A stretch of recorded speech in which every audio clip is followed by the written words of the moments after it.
Assalamualaikum warahmatullahi wabarakatuh. Perkenalkan, nama saya Dwi Agustina dengan NIM 1042000006 dari Prodi Hukum Ekonomi Syariah kelas 1B.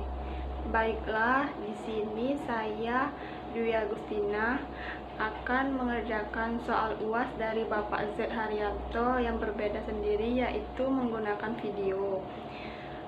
Baiklah, di sini pertama saya akan menjawab soal pertama, yaitu menjelaskan materi dari awal hingga akhir, yaitu pertemuan 2 hingga 14. Baiklah, di sini saya akan memulai dari pertemuan kedua, yaitu menjelaskan tentang hukum. Hukum adalah kumpulan peraturan yang mengatur tingkah laku manusia di masyarakat dan terdapat sanksi-sanksi yang berlaku. Motivasi hukum bagi mahasiswa yaitu rasa dan semangat ingin tahu itu harus ada. Tanpa hukum kita tidak ada aturan. Sedangkan tata hukum adalah susunan hukum yang terdiri atas aturan-aturan hukum yang sedemikian rupa. Lanjut ke pertemuan ketiga, yaitu tujuan dan kegunaan ilmu hukum.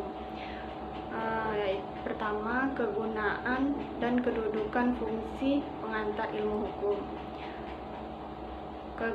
Kedudukan ilmu hukum merupakan dasar bagi pelaksanaan lanjut tentang ilmu pengetahuan di berbagai bidang. Pengajar lanjutan tentang ilmu pengetahuan di berbagai bidang. Oleh karena itu, ilmu hukum berfungsi sebagai memberikan pengertian-pengertian dasar baik secara garis besar maupun secara mendalami mengenai ilmu hukum atau hukum. Ada 5 bantu dalam pengantar ilmu hukum, yaitu yang pertama, sejarah hukum, sosiologi hukum, antropologi hukum, perbandingan hukum, dan psikologi hukum. Lanjut pertemuan keempat, yaitu sejarah dan tata hukum Indonesia. Sejarah adalah suatu pencatatan dari kejadian-kejadian penting masa lalu yang perlu diketahui, diingat dan dipahami oleh setiap orang-orang atau bangsa masa kini. Hukum merupakan alat untuk pembangunan masyarakat. Lanjut pertemuan kelima, yaitu manusia, masyarakat, dan kaidah sosial.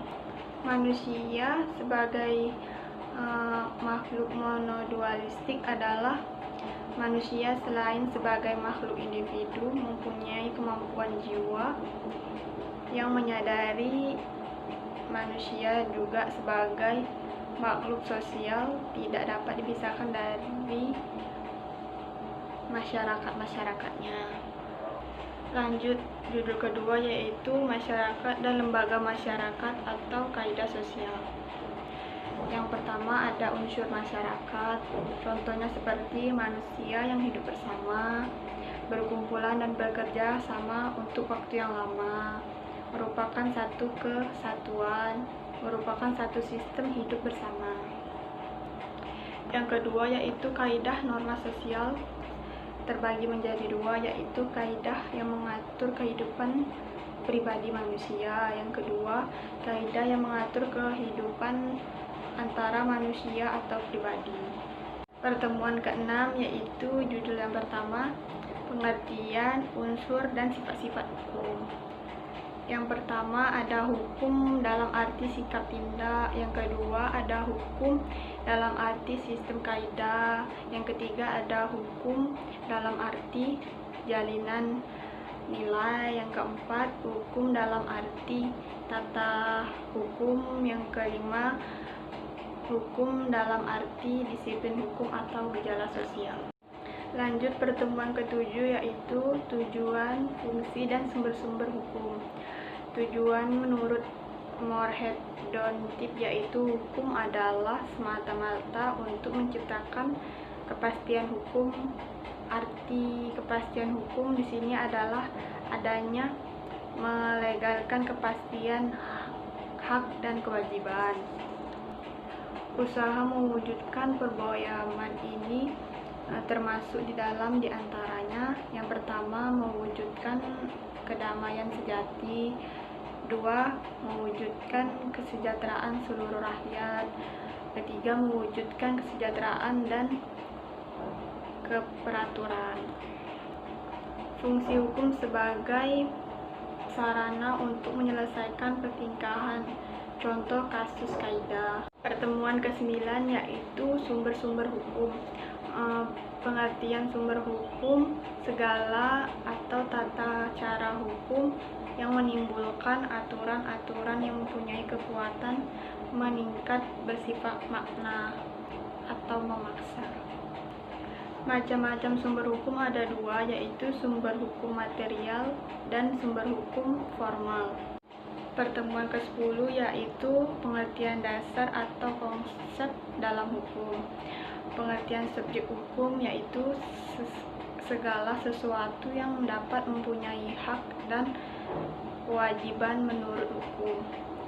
Yang kedua, sesuatu pendukung hak atau kewajiban jadi milik wewenang hukum.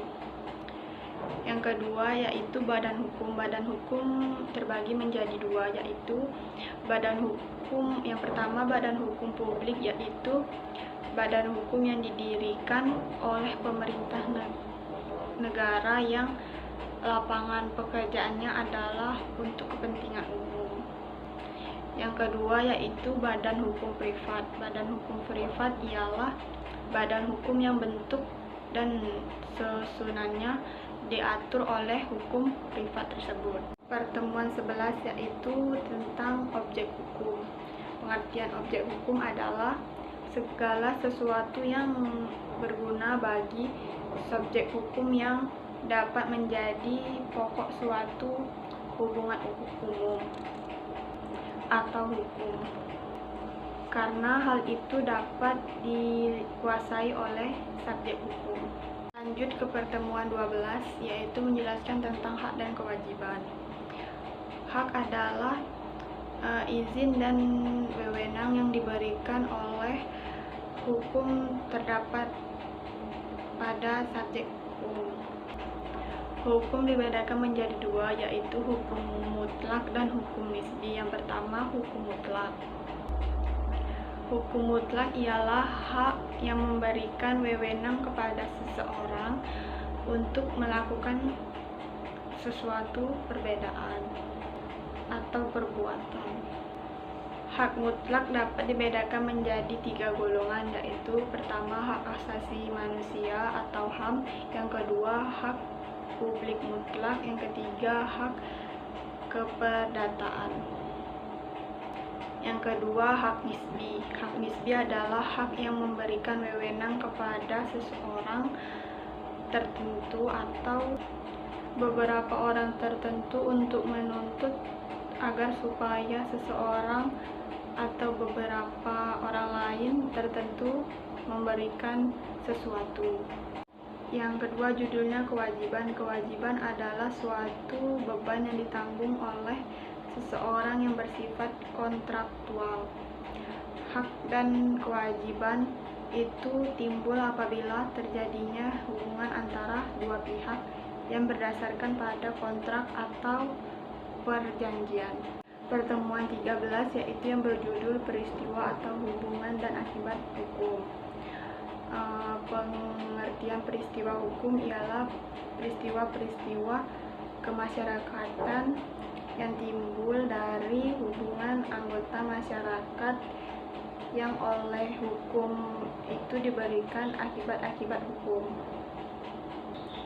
Akibat hukum dapat berupa ada 3, yaitu yang pertama lahirnya, ubahnya, atau lenyapnya sesuatu kepada hukum.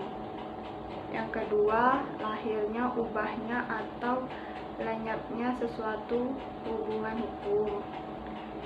Yang ketiga adalah sanksi apabila membuat hukuman atau tindakan melawan hukum tersebut. Lanjut pertemuan 14 yaitu tentang asas hukum. Asas hukum yaitu dasar-dasar hukum yang terkandung dalam peraturan hukum dan dasar-dasar hukum tersebut terlibat merupakan salah satu yang mengandung nilai-nilai etis. Nama hukum merupakan penjabaran secara konflik dari asas hukum. Fungsi asas hukum dalam ilmu hukum hanya bersifat mengukur dan ekspekutif.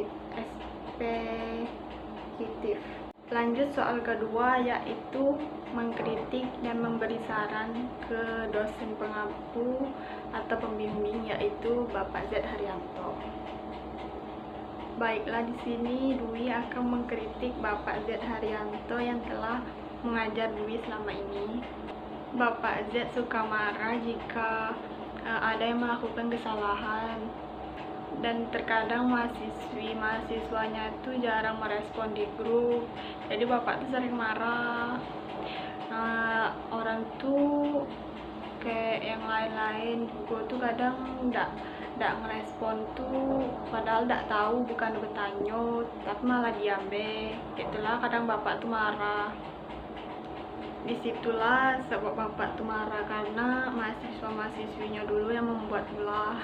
Saran dari Dwi untuk Bapak tuh, Bapak kedepannya jangan marah-marah lagi, jangan emosian. Sudah tuh, kalau sudah kuliah offline, kalau kami ketemu Bapak di kampus, Bapak tidak usah sombong-sombong ya Pak.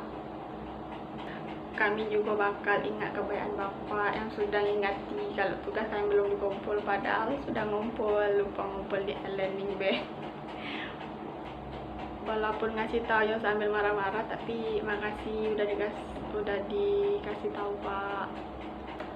Pokoknya makasih lah sebanyak-banyaknya. Marah Bapak itu juga ada arti untuk kami semuanya kok. Baiklah, itulah sekian dari penjelasan materi Dwi. Maaf Pak kalau banyak yang kurang, maaf juga kalau nengok sana sini karena Dwi belum hafal juga. Sudah tuh, itulah kritik sama sarannya, jangan marah ya Pak, kami ngeritiknya kayak gitu. Maaf juga Pak kalau Dwi bikin video nih sambil terbata-bata, karena emang gak hafal kayak itu Pak, belum bisa ngapalin semua materinya tuh. Itulah yang bisa disampaikan. Sekian, terima kasih. Wassalamualaikum warahmatullahi wabarakatuh.